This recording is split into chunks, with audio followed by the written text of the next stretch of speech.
இந்த rainy season வந்தாவே வந்து ஸ்டூடெண்ட்ஸ்க்கும், காலேஜ் ஸ்டூடெண்ட்ஸ்க்கும் வந்து லீவ் விடுவாங்கலாம் பார்த்துட்டுருப்போம். சம்டைம்ஸ் லீவ் விட்டுருப்பாங்க, சம்டைம்ஸ் லீவ் விட மாட்டாங்க.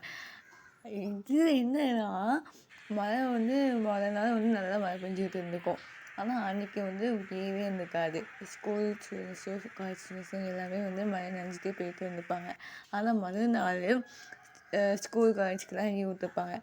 இது அன்னைக்கும் பார்த்து மழை பெய்யவே பெய்யாது. இன்னொன்னு என்னன்னா, ஸ்கூலுக்கு மட்டும் லீவ் விட்டுருப்பாங்க. காலேஜுக்கு வந்து லீவ் விட்டுருக்க மாட்டாங்க. அந்த டைமும் வந்து மழை நல்லா போட்டு வாங்கும்.